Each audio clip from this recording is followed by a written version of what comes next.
Baik, ikhwani wa akhwati fid din, rahimani wa rahimakumullah.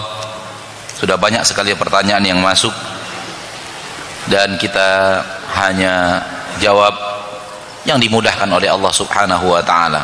Dan sebelum kita menjawab, kita minta maaf kepada ikhwan wa akhwati fid din, rahimani wa rahimakumullah, kalau seandainya pertanyaannya tidak terjawab karena saking banyaknya pertanyaan dan waktu yang sangat mepet. Ustadz, apakah boleh kita beramal atau bersedekah namun mengharapkan sesuatu balasan dari Allah di dunia? Contohnya kita berpuasa dengan harapan Allah segerakan jodoh kita, atau juga mungkin kita bersedekah dengan harapan Allah kabulkan keinginan kita untuk segera memiliki anak. Ikhwani fiddin, rahimani wa rahimakumullah, beribadah kepada Allah tabaraka wa ta'ala, keikhlasan harus tetap nomor satu. Dan Allah tabaraka wa ta'ala maha tahu apa yang pertama, yang nomor satu dari hati kita. Kalau yang dari nomor satu dari hati kita tetap keikhlasan kepada Allah subhanahu wa ta'ala, maka kalau ada niat setelah itu namun bukanlah merusak keikhlasan, maka itu tidak bertabrakan dengan keikhlasan dan tidak membuat amalnya rusak. Seperti tadi, dia berinfak namun dia tetap ikhlas dalam infaknya, dan dia berharap dengan infak itu Allah berikan kepadanya kebaikan di dunia. Maksudnya dengan infaknya bukan ingin memperkaya diri, tapi supaya Allah tabaraka wa ta'ala sembuhkan penyakitnya. Kemudian kalau seandainya jodohnya terasa lambat oleh dirinya, Allah percepat datangnya jodoh. Hal yang seperti ini kalau tidak merusak keikhlasan, bukan itu yang pertama, niat yang utama, kemudian keikhlasan jauh di belakang, maka itu tidak bertabrakan dengan keikhlasan. Mirip dengan para ulama ketika berbicara, kita menuntut ilmu agama dengan harapan nanti kalau kita sudah punya ilmu agama, kita bisa mengajarkannya kepada manusia, kita bisa menjadi guru dan dosen, dan guru dan dosen itu adalah bagian dari pekerjaan dunia yang juga mendapatkan gaji. Ini tidak bertabrakan kalau keikhlasan kita tidak rusak dalam menuntut ilmu. Jadi intinya bahwa kalau dia tidak merusak keikhlasan boleh, akan tapi kalau keikhlasannya rusak, yang dia inginkan adalah itu saja, maka ini salah. Keikhlasan tetap harus menjadi prioritas utama di dalam niat beramal saleh.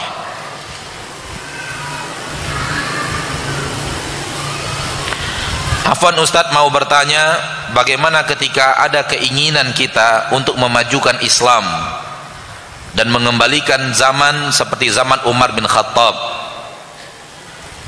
akan tetapi kita mengingat sabda Nabi SAW bahwa Islam di akhir zaman akan menjadi lemah seperti buih di lautan. Masya Allah, semangat yang luar biasa, ingin mengembalikan Islam seperti zamannya Umar bin Khattab. Kalau ingin pemimpin kita seperti Umar bin Khattab, maka rakyatnya pun harus menjadi rakyat seperti rakyat Umar bin Khattab. Faham yang ana maksud? Kalau kita ingin pemimpinnya adalah seperti Umar bin Khattab, kita harus menjadi rakyat seperti rakyat Umar bin Khattab. Karena Umar bin Khattab tidak akan menjadi pemimpin ketika rakyatnya adalah kita. Siapa rakyat Umar bin Khattab ketika Umar bin Khattab menjadi pemimpin?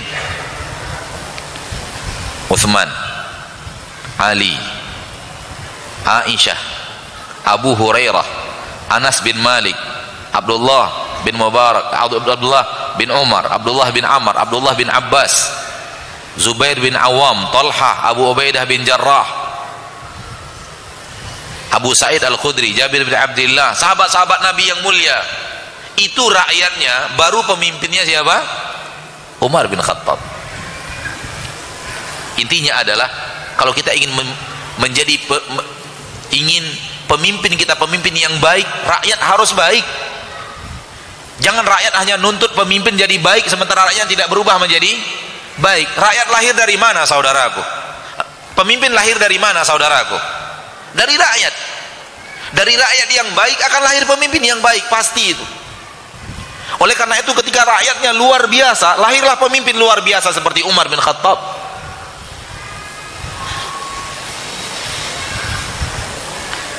Maka semangat ingin mengembalikan kejayaan umat Islam, pemimpinnya seperti Umar bin Khattab, semangat yang luar biasa. Akan tapi semangat juga harus diikuti dengan sesuatu yang nyata, tidak hanya semangat buta. Apakah kita bisa selevel rakyat-rakyat Umar bin Khattab? Hah? Bisa? Bisa tidak? Tidak bisa.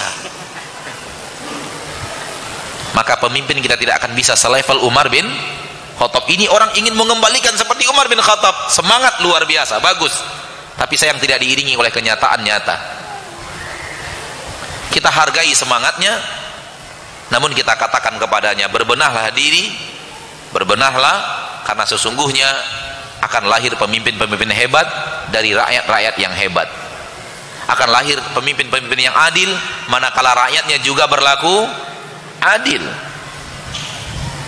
Kama tuwalla yuwalla alaikum, sebagaimana kama tuwalli yuwalla alaikum, sebagaimana kalian berbuat, Allah akan jadikan pemimpin seperti perbuatan kalian juga, kata Allah. Maka benahi diri kita masyarakat. Kalau kita ingin pemimpin yang adil, kita harus berlaku adil sebagai rakyat.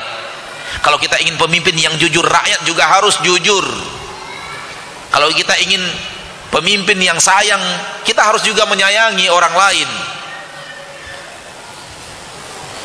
Insya Allah dengan membenahi diri, akan Allah benahi negeri. Lihat ketika Allah berbicara pembenahan, Allah berbicara diri sendiri dan keluarga. Ya ayyuhalladzina amanu qu anfusakum wa ahlikum.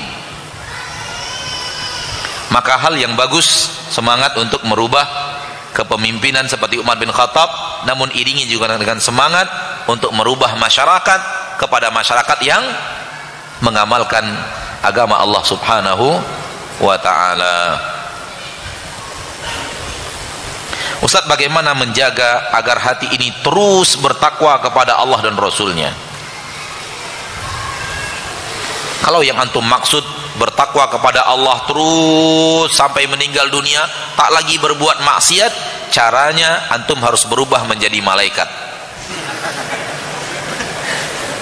Karena hanya malaikat yang bisa bertakwa terus kepada Allah dan tidak pernah lagi berbuat maksiat sampai akhir hayat mereka. Kalau antum bisa jadi malaikat, antum baru bisa menjadi orang yang bertakwa terus selama-lamanya tanpa ada perbuatan maksiat. Saya ingin mengatakan itu untuk seorang manusia di zaman kita mustahil. Karena Nabi telah mengatakan, ya, kullu bani Adam khata wa khairul khata'in at-tawwabun. Seluruh bani Adam orang berbuat salah. Takwa terus tidak pernah berbuat maksiat, ini bukan sifat manusia. Sementara Anda manusia, Anda suatu saat pasti tergelincir, Anda suatu saat pasti terjebak dalam bujuk rayu syaitan, Anda suatu saat pasti terjerumus ke dalam perbuatan maksiat. Tak akan Anda itu takwa selama-lamanya sampai akhir hayat, nggak mungkin. Karena fitrah Anda sebagai seorang manusia adalah yang tidak mungkin lepas dari salah dan khilaf. Namun yang ana nasihati, ketika terjerumus segera bertaubat. Itu yang dinasihati oleh Allah dan Rasulnya. Tidak continue di atas maksiat, tidak berlanjut di atas maksiat. Sudah tahu itu salah, masih tidak mau bertaubat dan terus lanjutkan, kemudian mengakhir-akhirkan taubat, dan boleh jadi kematian lebih cepat datangnya daripada niatnya untuk bertaubat. Na'udzubillahi min dzalik. Allah tabaraka wa ta'ala berfirman di dalam Al-Quran, innamat taubatu ala Allahi lilladina ya'maluna su'a bijahalah thumma yatubuna min qarib. Allah akan menerima taubat orang-orang yang berbuat kesalahan kemudian segera bertaubat. Maka sifat kita adalah sifat orang yang pasti berbuat salah namun segera bertaubat kalau sudah terjerumus ke dalam kesalahan. Jangan lanjutkan, jangan istiqamah di atas maksiat. Namun kalau antum tanya adalah bagaimana caranya bertakwa terus, maka caranya adalah menjadi malaikat bukan menjadi manusia. Kalau umat ini, manusia ini semuanya bertakwa dan tidak ada lagi yang berbuat dosa, Allah akan membuat hancurkan kita, akan Allah musnahkan kita. Allah datangkan kaum selain kita yang berdosa, kemudian Allah ampuni mereka, karena Allah ingin mengampuni hamba-hambanya. Kalau kita semuanya sudah tidak berbuat maksiat, siapa yang akan Allah ampuni? Padahal Allah itu sangat suka mengampuni. Ini yang dikatakan Nabi Muhammad dalam hadis yang sahih riwayat Imam Muslim, laula alla tudhnibu la dhahaballahu bikum thumma la jaa biqaumin yudhnibun fayastaghfirun fayaghfir lahum. Kalau kalian tidak lagi berbuat dosa seperti yang antum tanyakan, maka Allah akan habiskan kalian, Allah akan sirnakan kalian, Allah akan musnahkan kalian. Tsumma la jaa biqaumin, kemudian Allah datangkan kaum selain kalian, yuznibun, mereka berbuat dosa, fayastaghfirun, lalu mereka minta ampun kepada Allah, fayaghfir lahum, lalu Allah ampuni dosa dan kesalahan mereka. Maka berjalanlah sebagai kodrat manusia. Jangan kita menjadi manusia ingin berjalan di atas kodratnya malaikat. Intinya adalah tahan diri, kalau terjerumus segera bertaubat. Dan dengan itu kita termasuk orang yang bertakwa. Orang yang bertakwa itu bukan berarti orang yang tak pernah berbuat maksiat. Penduduk surga bukan orang yang tidak pernah berbuat maksiat, salah. Penduduk surga bukan orang yang tidak pernah berbuat maksiat. Kalau antum tahu penduduk surga, maka penduduk surga itu adalah mantan-mantan pelaku maksiat. Yang mantan pencuri, mantan perampok, mantan pelaku riba, mantan pemabuk, mantan narkoba, tapi mantan ya, mantan pembunuh. Kalau surga akan dihuni oleh orang-orang yang tidak pernah berbuat dosa, alangkah sepinya surga. Mantan pezina masuk surga, mantan koruptor ke surga, tapi mantan. Oleh karena itu kita harus bertaubat, dan surga siap menanti orang-orang yang bertaubat dari dosa dan kesalahannya.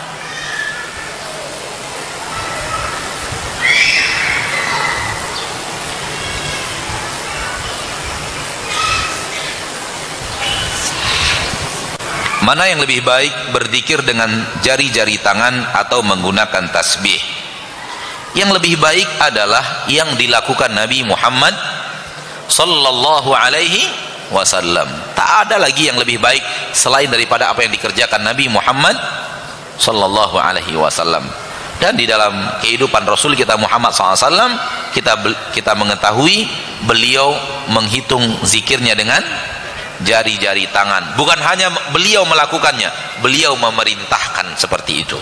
Wa aqidna bin nawamil, hendaklah kalian menghitung zikir kalian dengan jari-jari tangan kalian, dengan unmulah kalian.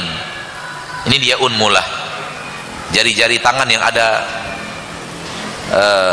batas-batasnya. Fa innahunna mashhudat wa mustantaqat, karena jari-jari tangan kalian akan bersaksi di hadapan Allah dan akan disuruh berbicara di hadapan Allah subhanahu wa ta'ala, akan disuruh berbicara oleh Allah. Maka yang terbaik adalah apa yang dikerjakan Nabi Muhammad sallallahu alaihi wasallam.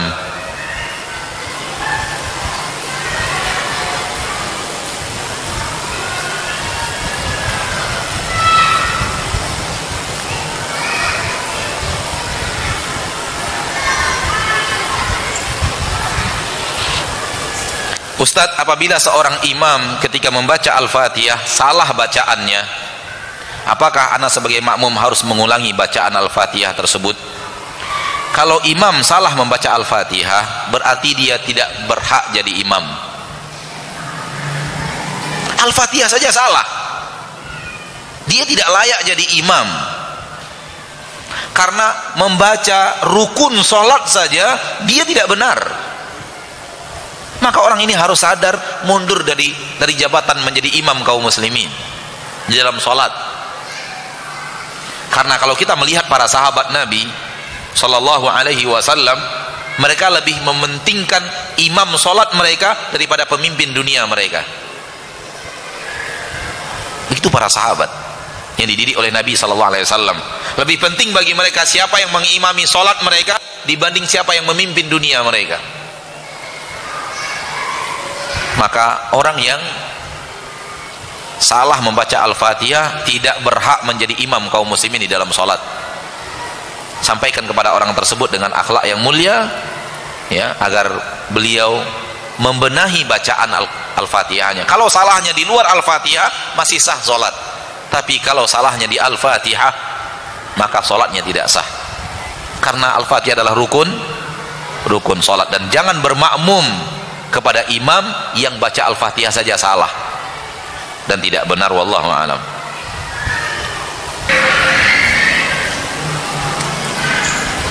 Ustadz, tolong nasihati istri-istri kami agar mereka fokus mengejar janji-janji Allah dan agar mereka taat dan patuh kepada suaminya. Curhat kayaknya ini suami.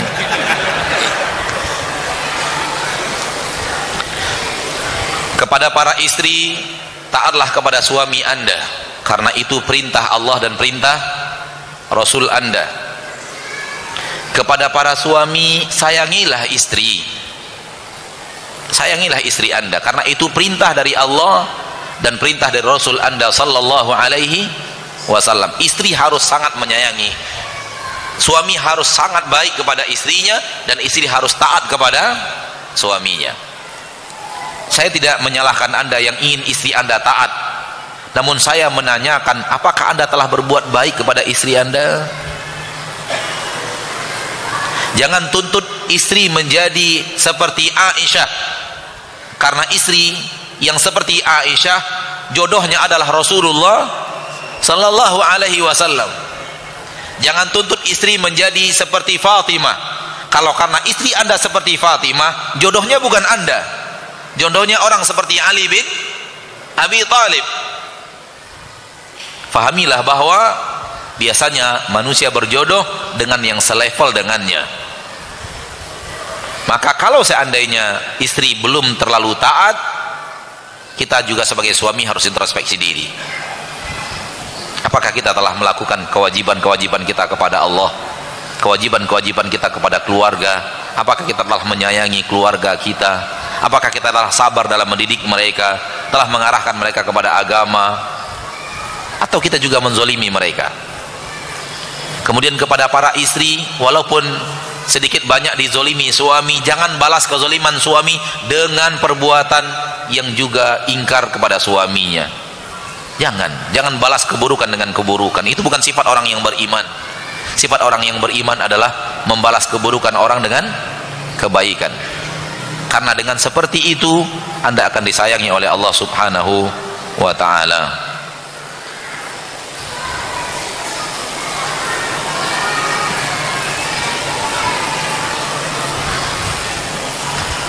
Satu pertanyaan terakhir, karena kita harus segera meninggalkan ya lokasi kajian, karena 50 menit daripada sekarang jadwal penerbangan.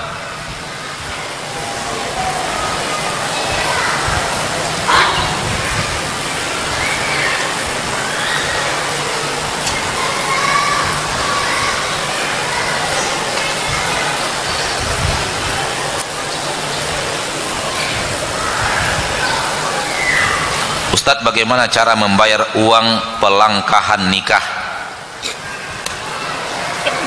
Antum mau nikah, ternyata abang atau kakak di atas belum nikah ya, lalu harus membayar uang. Ini tidak ada dalam syariat agama Islam, namun ada di dalam adat dan istiadat. Maka selesaikan secara adat dan istiadat. Iya. Secara syariat tidak ada uang pelangkahan, itu tidak ada secara syariat agama Allah. Seorang adik boleh saja menikah lebih dulu daripada abang atau adiknya. Ya, namun yang saya ingatkan saja adalah jangan kaum muslimin punya keyakinan tatoyur, karena keyakinan tatoyur dilarang secara syariat, yaitu kalau abangnya dilangkahi oleh adiknya, nanti abangnya ini sial nasibnya. Itu nggak boleh dalam agama, keyakinan seperti itu. Keyakinan seperti itu tidak boleh dalam syariat. Itu namanya keyakinan tatoyur. Keyakinan akan terjadi hal yang sial karena suatu kejadian yang terjadi. Oleh karena itu, pada kesempatan yang berbahagia ini kita nasihati saudara kita, jangan punya sifat, punya tatoyur, punya keyakinan akan datangnya sial kalau ada si adik melangkahi si kakak, si adik melangkahi si abang dan semacamnya. Itu tidak ada dalam syariat kita. Semua suratan takdir sudah dituliskan oleh Allah, termasuk rezeki, ajal, dan juga amalan, termasuk jodoh. Kalau dia ada jodohnya sudah ditakdirkan oleh Allah, lambat atau cepatnya ditakdirkan oleh Allah, bukan karena dilongkahi atau tidak dilongkahi oleh adiknya, karena bukan karena telah dilangkahi atau tidak dilangkahi oleh adiknya, bukan, ada hubungannya dengan itu sama sekali. Anak termasuk orang yang juga melangkahi kakak, tapi alhamdulillah setelah sekian bulan kakak menikah. Jadi tidak ada hubungan dengan itu sama sekali, dan semua kembalikan kepada Allah dengan suratan takdir dari Allah. Ikhwani wa akhwati fiddin, mohon maaf atas segala kekurangan dan kekhilafan. Terima kasih atas segala perhatian. Pertanyaan pertama, Ustadz, ketika seseorang tidak mendapatkan hidayah dari Allah, apakah itu termasuk azab dari Allah untuknya? Adakah azab yang lebih parah daripada tidak mendapatkan hidayah?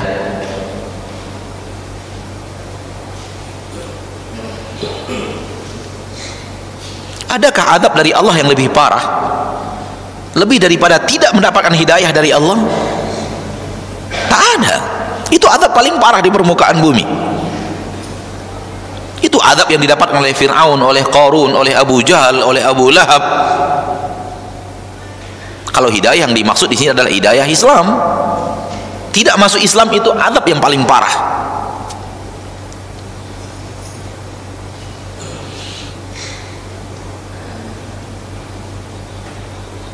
Oleh karena itu lihat, manusia-manusia yang Allah murkai itu karena hidayah tidak mereka dapatkan di permukaan bumi. Tertutup karena hatinya yang sombong. Ada yang sombong karena tahtanya seperti Fir'aun, ada yang sombong karena hartanya seperti Qarun, ada yang sombong karena kedudukannya di permukaan bumi sebagai pemimpin kabilahnya.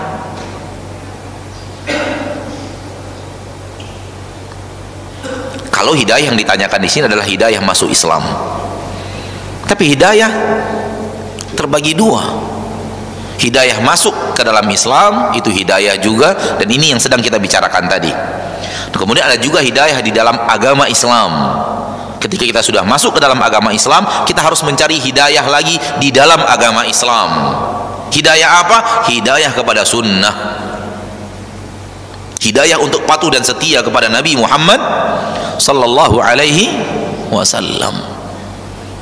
Karena banyak juga orang sudah masuk ke dalam agama Islam, tapi dia kepatuhan dan ketundukannya kepada sunnah Nabi SAW sangat minim. Bahkan dia lebih suka kalau agamanya yang kotor dibanding gelasnya yang kotor. Na'udzubillahi min dzalik. Kita nasihati, dia sedang makan, kemudian dia minum pakai tangan kiri. Kita nasihati, Pak, tolong pakai tangan kanan, Pak, Nabi seperti itu. Ah, kotor nanti gelas saya. Nggak apa-apalah gelas kotor, asal jangan agama kita yang kotor karena melanggar ajaran Nabi Muhammad sallallahu alaihi wasallam. Ada orang yang nggak mau gelasnya kotor, tapi nggak apa-apa, agamanya kotor nggak apa-apa bagi dia. Jadi di dalam agama Islam kita butuh hidayah lagi.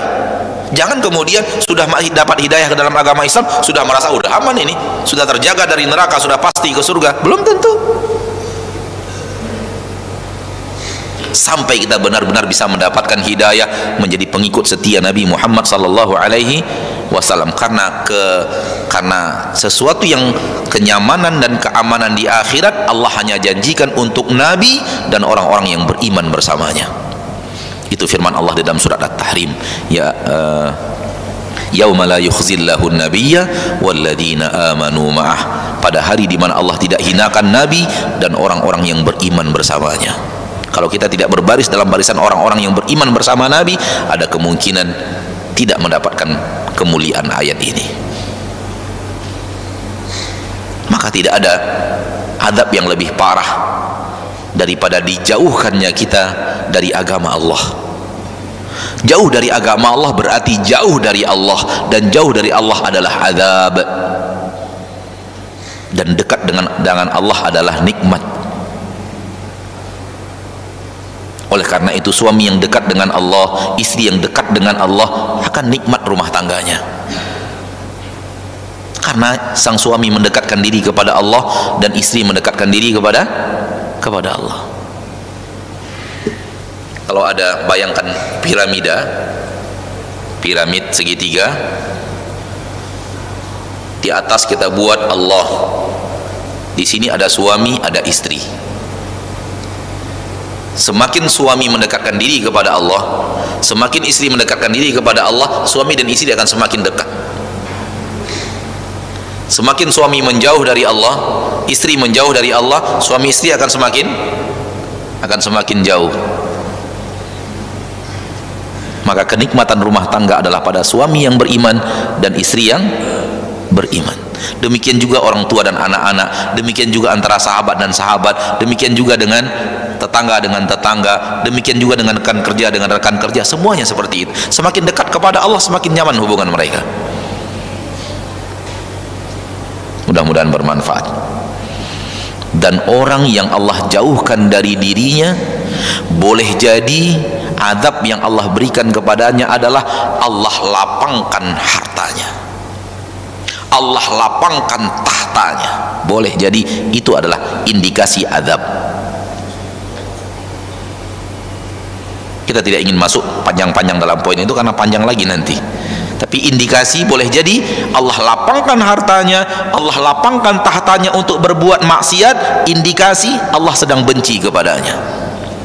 Ambil saja Fir'aun dan Qarun, selesai sudah.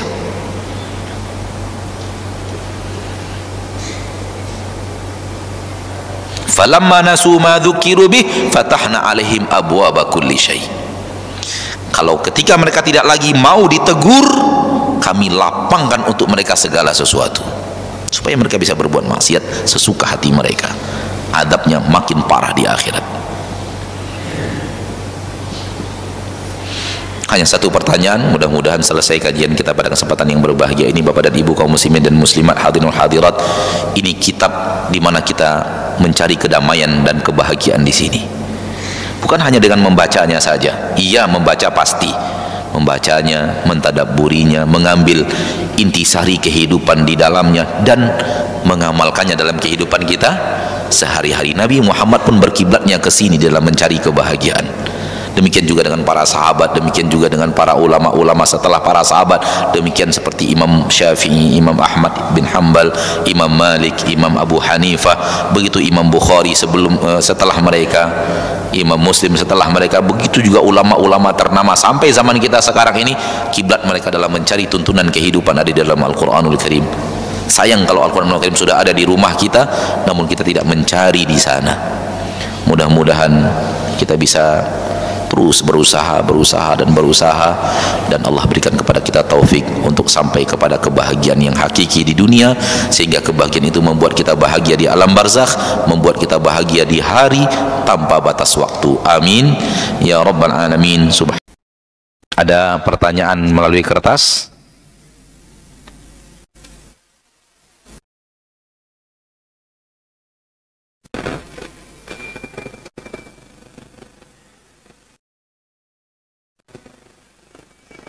Saya seorang akhwat telah menikah. Suami meminta saya untuk menjaga jarak dengan keluarga saya dikarenakan sekarang surga istri adalah suami. Mohon pencerahannya Ustadz. Lihat alasannya apa? Apakah alasannya untuk kebaikan atau alasannya justru tidak ada hubungannya dengan mewujudkan kebaikan? Apakah alasannya untuk menjaga supaya tidak terjadi mudarat atau apa? Karena pada dasarnya menjaga jarak dengan keluarga itu tidak baik kecuali ada unsur maslahat, karena kita khawatir ada sesuatu yang tidak baik mengalir dari sering bersama keluarga, karena keluarga begini begitu kemudian anak-anak kita terpengaruh. Misalnya jaga jarak boleh, memutuskan tidak boleh. Ya, lihat dulu, kita tidak tahu apa yang ditanyakan, pertanyaannya global sehingga sulit untuk menjawabnya. Seandainya ada tahqiqul maslahah, ingin mewujudkan sebuah maslahat atau istinabu al-mafsadah, menghindar dari mudarat, maka hal ini diizinkan. Ini bukan memutuskan silaturahim, tapi hanya menjaga jarak agar jangan sering bertemu, karena ada yang dikhawatirkan mengalir dari keburukan. Itu nggak boleh. Dan hak suami untuk melakukan itu kalau dia memang maslahat bagi keluarganya. Wallahu ta'ala alam. Sabar tidak ada batasnya. Apakah kita berusaha keluar dari takdir buruk? Apakah bisa dikatakan kita tidak ridho dengan takdir itu? Tidak ada manusia yang nyerah dengan kondisi buruk itu. Ya sudahlah, buruk-buruklah gitu.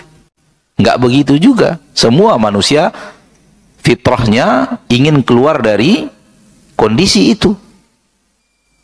Dan fitrah manusia begitu. Oleh karena itu ketika dia sakit, dia berusaha untuk keluar dari sakitnya dengan mencari obat. Mencari orang yang mengerti resep obat. Baik resep obat dari tabib-tabib, dari herbalis atau resep obat dari dokter-dokter konvensional. Intinya mencari resep obat untuk penyakitnya. Seperti itu fitrah manusia. Hal yang sama dengan kondisi-kondisi yang tadi.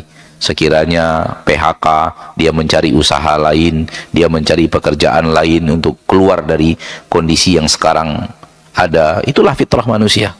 Itulah fitrah manusia. Rasulullah SAW mengatakan, innallaha lam yunzil da'an illa anzalalahu dawa'an fatadawau.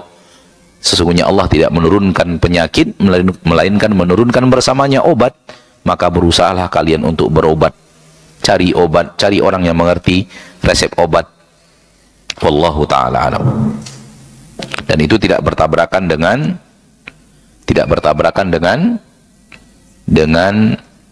tidak ridho dengan takdir. Ridho tetap ridho, tapi disuruh untuk berikhtiar. Berikhtiar, yang itu adalah fitrah manusia. Ustadz, apakah doa bisa merubah takdir?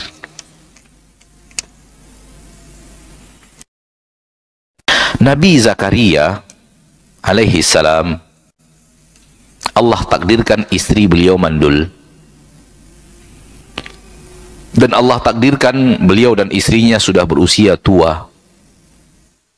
Takdir awalnya seperti itu. Takdir awalnya seperti itu. Wanita dalam usia subur tapi mandul, tidak bisa punya anak.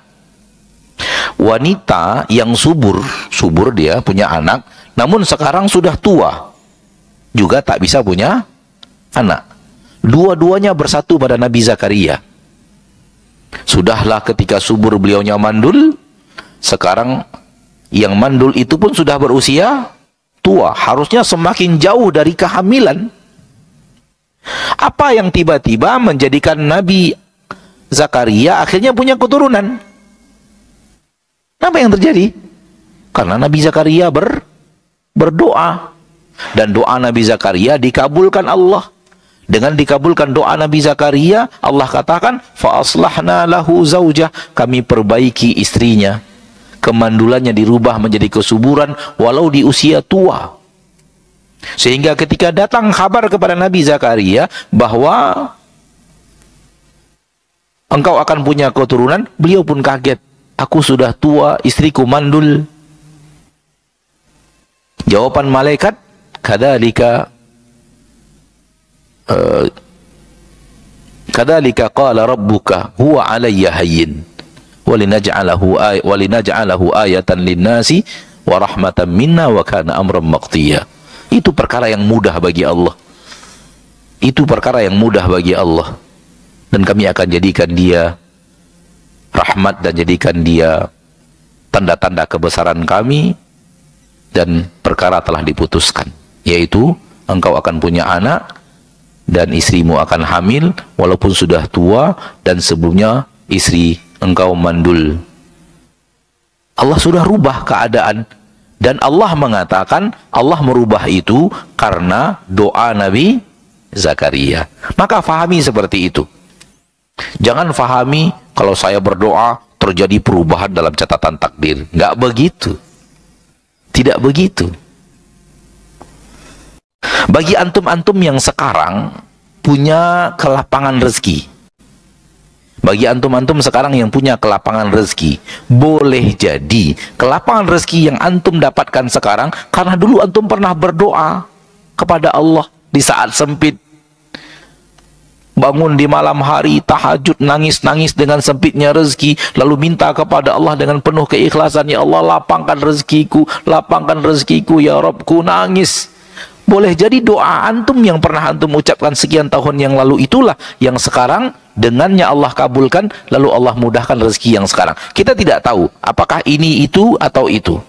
Namun boleh jadi rezeki yang lapang sekarang buah daripada doa yang dulu diucapkan yang dikabulkan Allah tabaraka wa ta'ala. Bisa difahami? Jadi doa kita ada dalam catatan takdir. Doa yang dikabulkan menjadi perubahan ada dalam catatan takdir. Antum doa nggak minta rezeki kepada Allah? Doa nggak? Doa minta rezeki yang lapang atau tidak? Doanya minta lapang atau minta sempit? Lah kenapa doa lagi? Kan rezeki sudah diatur dalam takdir. Itu dia. Mudah-mudahan doa ini menjadi hal yang dikabulkan. Ketika dikabulkan dalam catatan takdir kita, Allah berikan rezeki yang lapang, rezeki yang halal dan lapang. Tak ada masalah. Doalah kepada Allah. Sebagaimana tidak ada masalah, rezeki sudah dijamin, namun kita sudah tetap disuruh berdoa minta rezeki, dan Rasulullah mengajarkan kita untuk minta rezeki kepada Allah, dan kita pun tanpa ada rasa bersalah melakukan minta rezeki. Tidak ada salahnya minta rezeki kepada Allah. Biasa-biasa aja, enjoy saja minta rezeki. Oleh karena itu hal yang sama dengan doa-doa kita yang lain yang kita ingin terjadi perubahan dalam hidup kita. Wallahu ta'ala alam.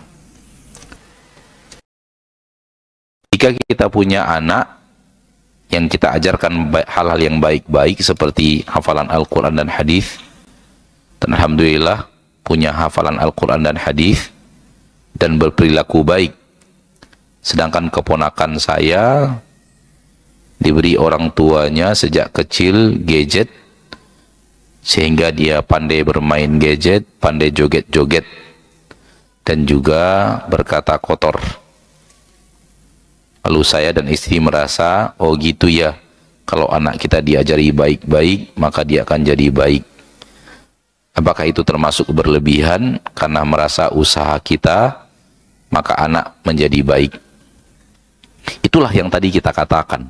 Ketika anak kita baik, berarti takdirnya adalah takdir baik. Dan kita harus bersyukur.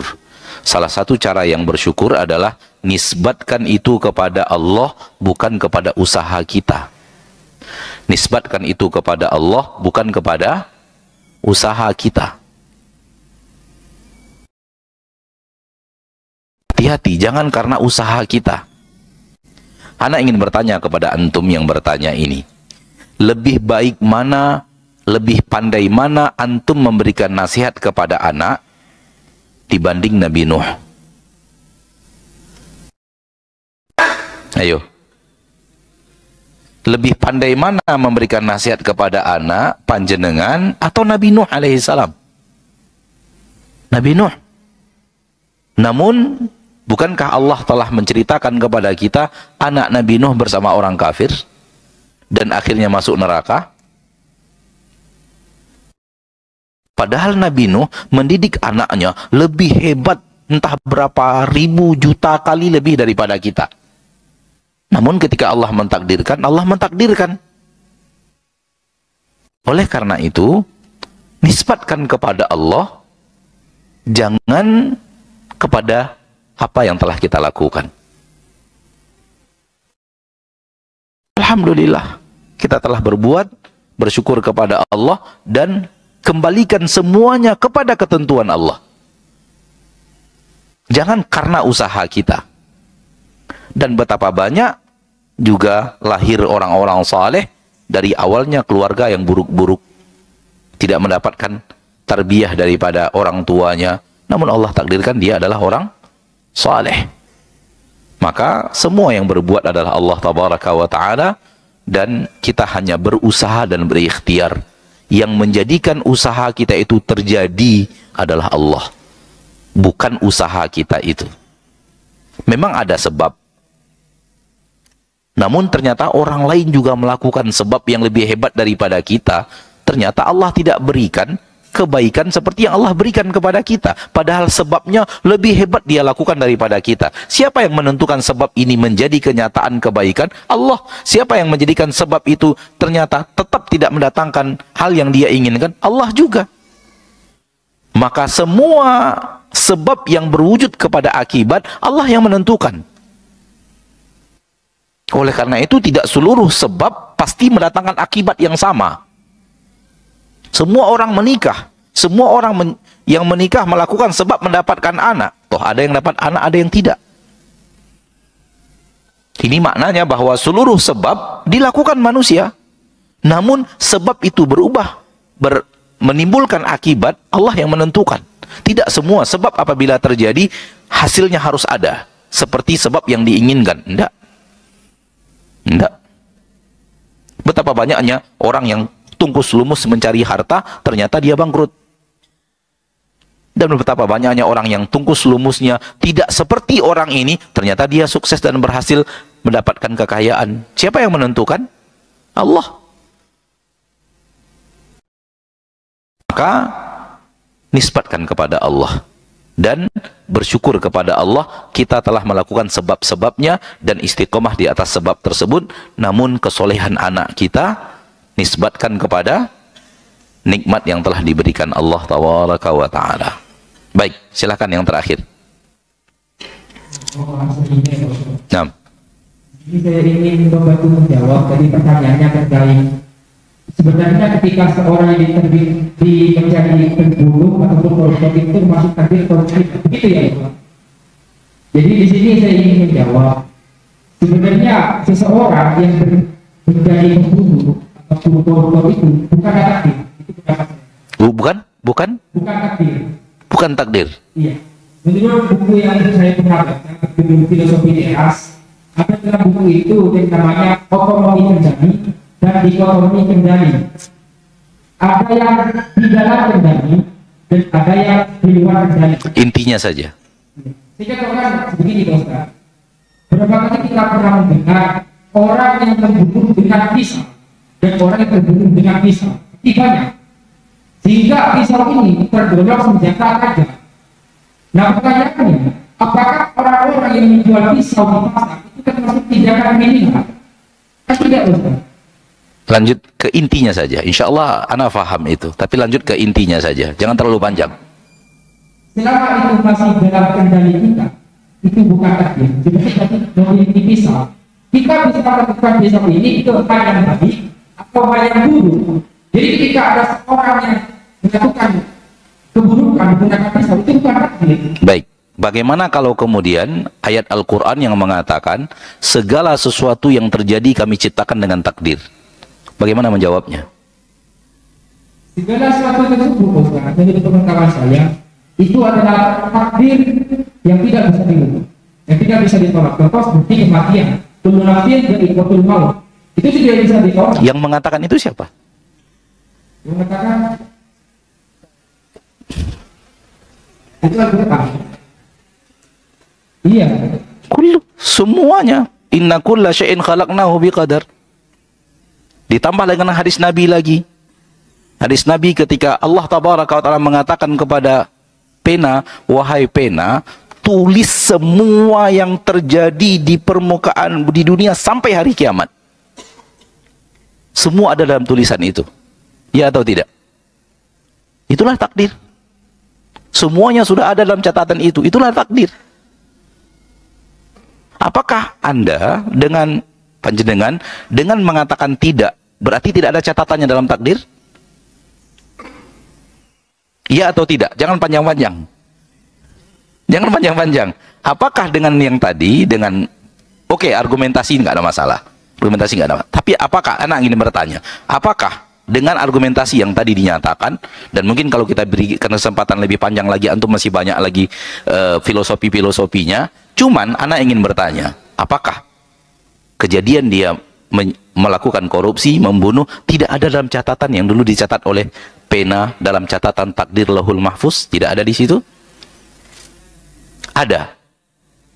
Salah total antum. Karena nas Nabi SAW mengatakan semuanya, semua kejadian sampai dunia kiamat. Kenapa antum berani mengatakan ya dan tidak? Karena pengetahuan saya sekali lagi beda dengan pengetahuan yang datang dari Nabi. Karena antum mungkin menerimanya dari sesuatu yang tidak dari Nabi. Yang dari Nabi begini keterangannya, mana yang mau kita terima? Yang dicatat di Lauhul Mahfuz itu peluangnya, pilihannya. Semuanya. Nabi mengatakan semua yang terjadi sampai dunia kiamat. Semuanya. Dalil apa yang antum gunakan untuk mengatakan pilihan saja, yang tidak pilihan tak tercatat? Dalil apa yang antum gunakan? Dalam Al-Quran dan Sunnah, jangan filosofi.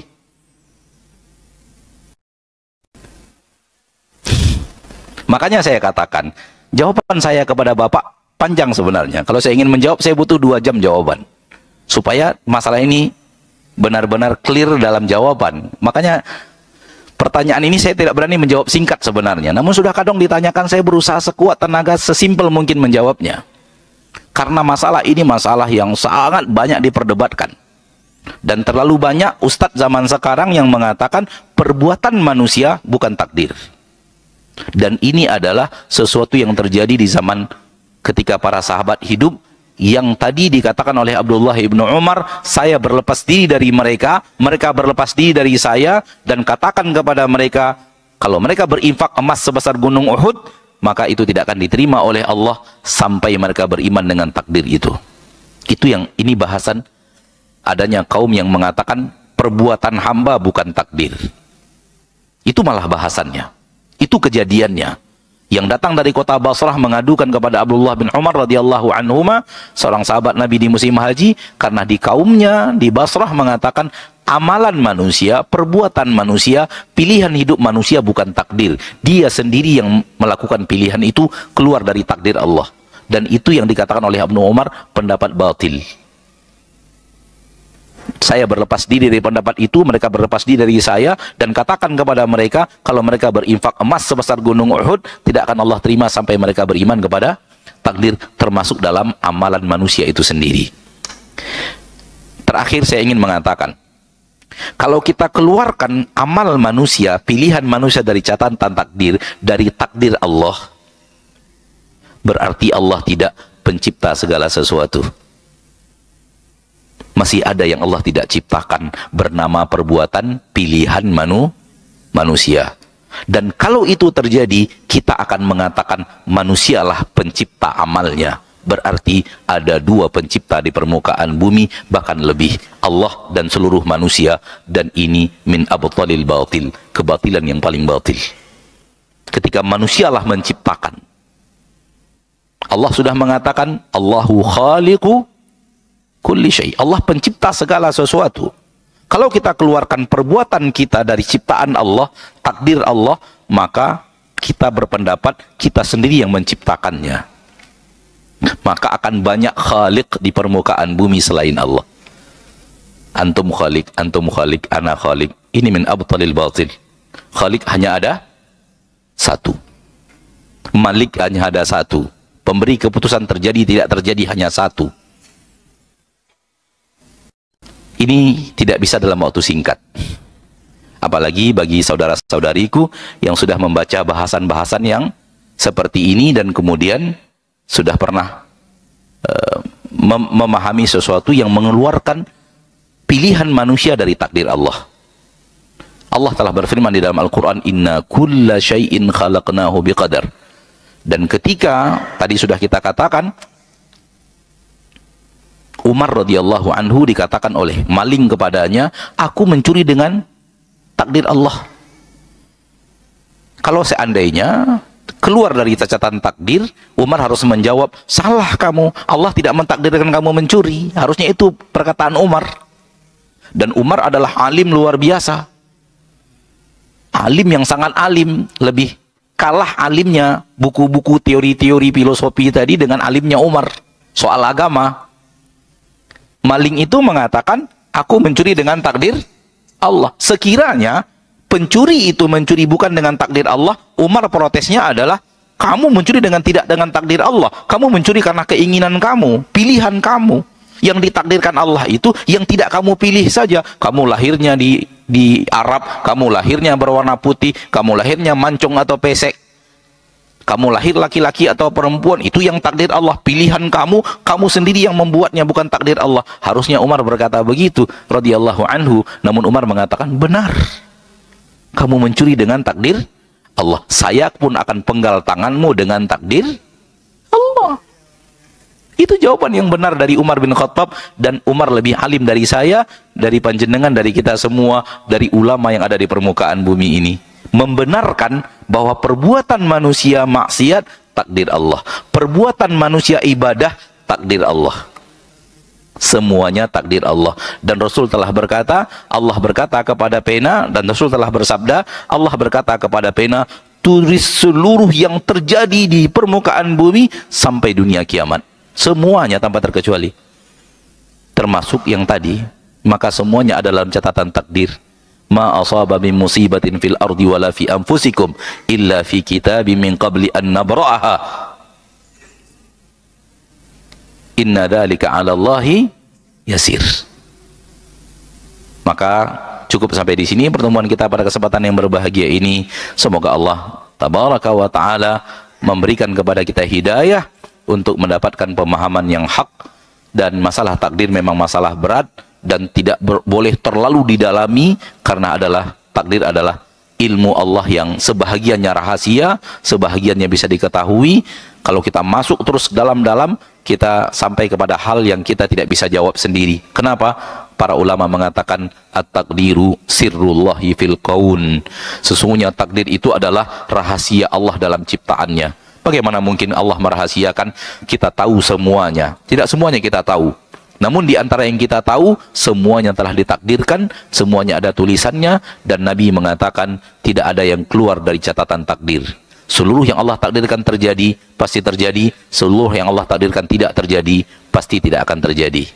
Wa sallallahu wasallam wa baraka wa an'ama ala abdihi wa rasulihi Muhammad walhamdulillahi rabbil alamin. Kepada Allah kita meminta taufik dan hidayah agar diberikan pemahaman yang hak dan amal yang diterima. Subhanakallahumma wa bihamdik asyhadu an la ilaha illa anta astaghfiruka wa atubu ilaik. Wassalamualaikum warahmatullahi wabarakatuh.